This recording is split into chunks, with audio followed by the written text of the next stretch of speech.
Hello students, आज का हमारा टॉपिक है 5 V's ऑफ बिग डेटा। तो 5 V's होते ही क्या है? ये पेपर में काफ़ी बार क्वेश्चंस देखने को मिलता है वाला। 5 V में फर्स्ट वी होता है जो वो होता है वॉल्यूम। वो डिनोट करता है वॉल्यूम को, कि जो हमारा डेटा है वो हाई वॉल्यूम ऑफ डेटा में आता है। जैसे कि हमारा जो डेटा है वो एक्साबाइट्स में हो सकता है, जेटाबाइट्स में हो सकता है नाउअडेज, क्योंकि डेटा इंक्रीज होता है एक्सपोनेंशियली रेट से। और इसके एग्जांपल्स क्या हो सकते हैं, जैसे कि stream data, organisation data, sensor data, social media data, या कोई भी एग्जांपल हो सकता है जिसमें जो हमारे पास डेटा आ रहा है वो हाई वॉल्यूम में आ रहा है, चाहे वो किसी भी ऑर्गेनाइजेशन से आए, किसी भी सेंसर से आए। अब सेंसर डेटा क्या होता है, जैसे कि अगर सेंसर डेटा की हम बात करें तो सेंसर्स डिफरेंट प्लेसेस पे हम प्लेस कर देते हैं, जिससे कि अगर कोई भी एक्टिविटी अगर होने वाली है तो उसको रिकॉर्ड किया जा सके। तो वो डेटा कंटिन्यूस डेटा होता है, वो 24 आवर काम करता है सेंसर जो होता है। और वो सेंसर जब काम करता है तो उसका डेटा भी 24 आवर के लिए रिकॉर्ड होता रहता है। तो वो डेटा जब हमारे पास आता है तो काफ़ी हाई वॉल्यूम डेटा हमारे पास में एक्यूमुलेट हो जाता है। तो इसको बोलते हैं हाई वॉल्यूम ऑफ डेटा। अब वेलोसिटी, नेक्स्ट है हमारा वी, वेलोसिटी। वेलोसिटी होता क्या है? डेटा हमारे पास आ रहा है, ठीक है, लेकिन जो डेटा हमारे पास आ रहा है वो किस स्पीड से आ रहा है।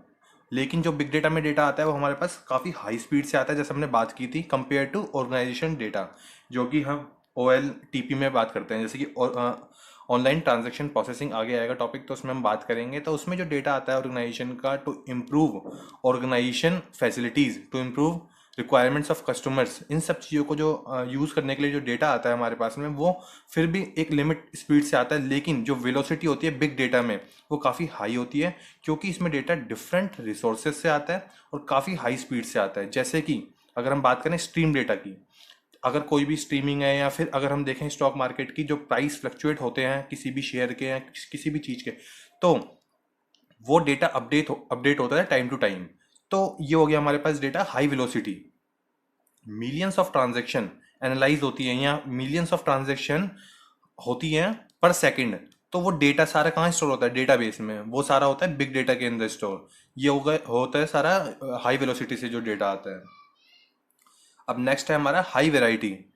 Means it means variety of data. जो हमारे पास डेटा आता है, ये ऐसा नहीं होता डेटा जो हमारे पास आ रहा है वो किसी एक पर्टिकुलर सोर्स से आ रहा है या किसी एक पर्टिकुलर फॉर्मेट में आ रहा है। वो डेटा किसी भी सोर्स से हो सकता है, किसी भी फॉर्मेट में हो सकता है। हमने लास्ट टाइम बात की थी स्ट्रक्चर्ड और अनस्ट्रक्चर्ड की, कि वो डेटा स्ट्रक्चर फॉर्मेट में भी हो सकता है, अनस्ट्रक्चर फॉर्मेट में भी हो सकता है, और सेमी स्ट्रक्चर फॉर्मेट में भी हो सकता है। अब वो डेटा इन फॉर्म में तो हो ही सकता है, साथ के साथ वो डेटा ह्यूमन जनरेटेड भी हो सकता है और मशीन जनरेटेड भी हो सकता है। डेटा हमारा कैसे भी हो सकता है, ह्यूमन जनरेटेड और मशीन जनरेटेड। अब इसके एग्जांपल्स क्या हो सकते हैं, जैसे GPS data, social networking, organisation data. अब हम बात करें इसमें से कि ह्यूमन जनरेटेड डेटा और मशीन जनरेटेड डेटा होता है क्या है। जैसे कि अगर हम सोशल मीडिया यूज़ करते हैं, फेसबुक, ट्विटर वगैरह जो हम यूज़ करते हैं, ये सारा हो गया ह्यूमन जनरेटेड, क्योंकि इसको हम जनरेट कर रहे हैं, ये वो डेटा है। और मशीन जनरेटेड डेटा जैसे सेंसर डेटा, ये एक तरह की मशीन है जो कि हमने इनबिल्ट की हुई है कहीं, और वहाँ से जो डेटा आ रहा है वो मशीन जनरेटेड डेटा हो गया है। किसी भी मशीन से जो डेटा आ रहा है, जैसे सैटेलाइट से डेटा आ रहा है या कोई भी ऐसा डेटा जो किसी मशीन से आ रहा है, वो मशीन जनरेटेड डेटा।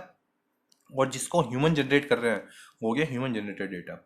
अब आता है नेक्स्ट वेरासिटी, जो कि सबसे इंपॉर्टेंट है। वेरासिटी का मतलब होता क्या है बेसिकली? वेरासिटी होती है कि जो डेटा हमारे पास आ रहा है उसकी ऑथेंटिसिटी क्या है, मतलब क्या है, क्या गारंटी है कि जो डेटा आ रहा है हमारे पास में वो करेक्ट है। क्योंकि जितना अच्छा डेटा हमारे पास आएगा, स्टोर होगा, उतना ही अच्छा हम एनालाइज कर पाएंगे आगे फ्यूचर में। तो ये हमारे लिए मेक श्योर करना जरूरी होता है कि जो डेटा हमारे पास आ रहा है वो रेलेवेंट हो।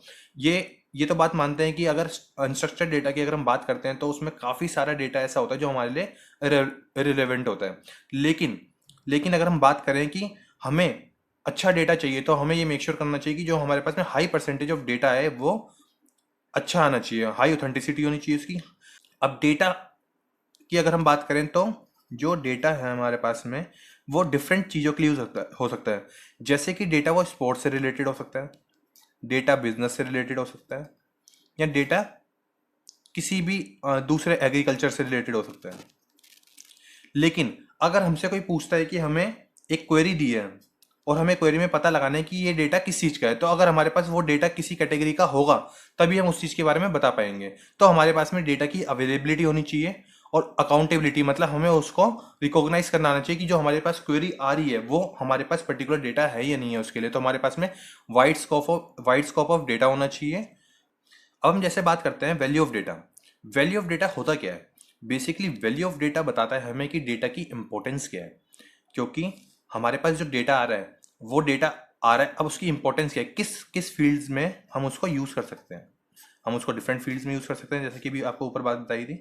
तो उसके स्टैटिस्टिकल वैल्यू क्या है, उसकी इवेंट क्या है, उसके कोरिलेशंस क्या है, इनका मतलब है ये सारे फैक्टर्स बताता है हमें कि उसकी डेटा की इंपॉर्टेंस क्या है। इन फैक्टर्स के ऊपर डिपेंड होता है कि किसी डेटा की वैल्यू, किसी डेटा की इंपॉर्टेंस इन 3 फैक्टर्स पे डिपेंड होती है कि उनके डेटा के बीच में रिलेशन क्या है। अगर अच्छा रिलेशन बनेगा डेटा के बीच में तो हमें एनालाइज करने में ईजी रहेगा, वरना डिफिकल्ट हो जाएगा हमें एनालाइज करने में कि जो हमारे पास डेटा आ रहा है उसकी इंपॉर्टेंस क्या है।